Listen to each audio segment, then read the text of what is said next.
चंदन पेड़वा कटामई तो पलेगा सलाम तो पलेगा सलामई बहिनी बिनी चोनी ठाड़े नान दोइया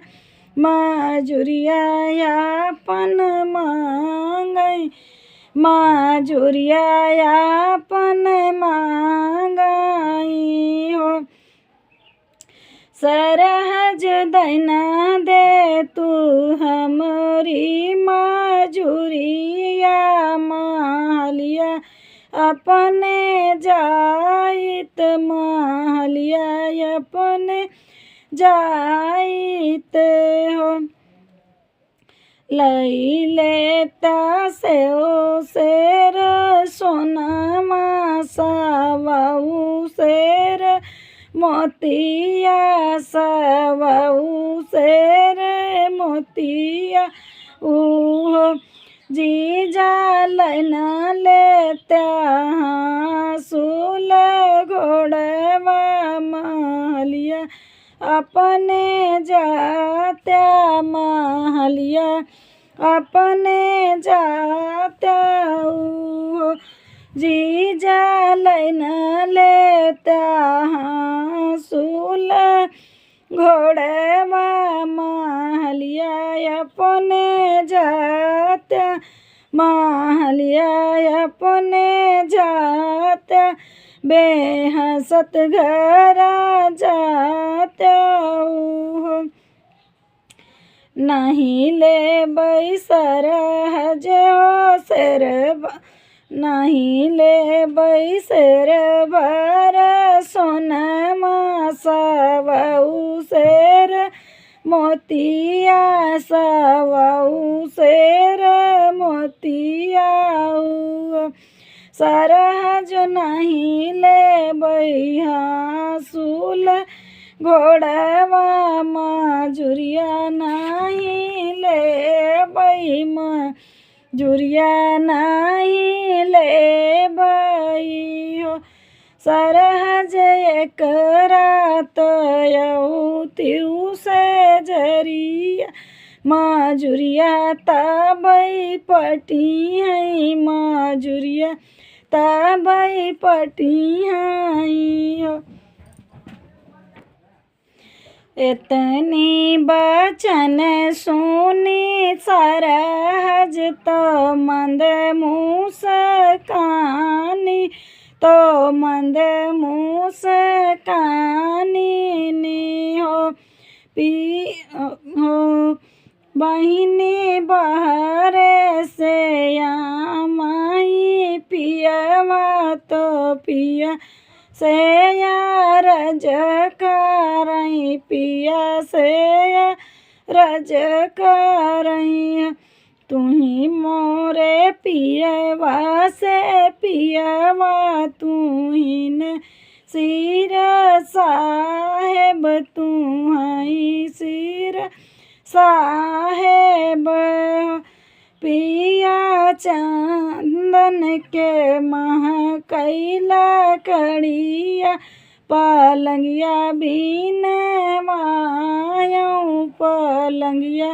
बीन मायऊ पिया पलंगा तो बिनय तोहर बनोइया माजुरिया हमसे मांगई माजुरिया हमसे मांगई हो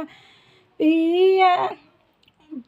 पिया पलंगा तो बिनय तोहर बनोइया माजुरिया हमसे मांग माजुरिया हमसे मांगई हो पिया देत रहे शेर भर सोनमा सवाऊ शेर मोतिया सवाऊ शेर मोतिया पिया देत रहे हाँ सूल छोड़वा मजूरिया नाही ले मजूरिया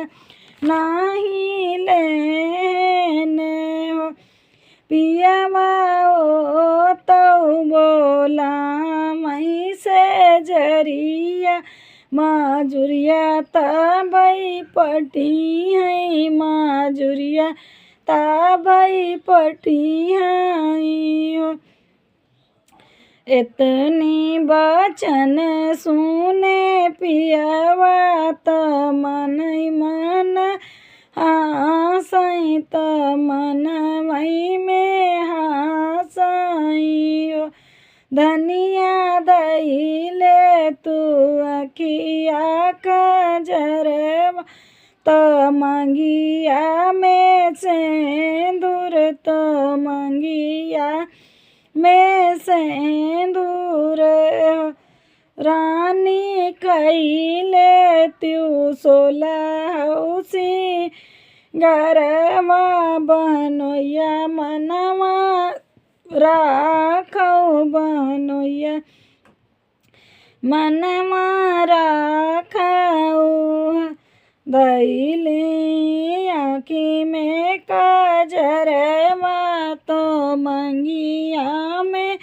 सिंदूर तो मंगिया सिंदूरवाई बहिनी गई है ननदोइया महलिया बहरे ठाड़ी महलिया बहरे ठाड़ी नियो जीजा खोली देत्या चंदन के मड़िया मजूरिया अपन पटवा मजूरिया अपन पटवाऊ इतनी वचन सुने इतनी वचन सुन ननदोइया त मुख भरी हासई त मुख भरी हासई सरहज बाटू तू बतिया के पकी मजूरिया दे आयु मजूरिया दे आयु जाऊ नए सरहज जाऊ तो प्राण से प्यारी अलफ कई दुलारी अलफ कई दुलारी नियो सरहज लाख लियू हमराऊ मनवा मजूरिया नाही ले बई मजूरिया नाही ले बाई सरहज रखी लियू हम रहू मान मजूरिया नाही ले बई मजूरिया हमारी पटी गई मजूरिया हमारी पटी गई हो सरहज लौटी के जाऊ अपने घर मजूरिया हमारी पटी गई मजूरिया हमारी पटी गई हो।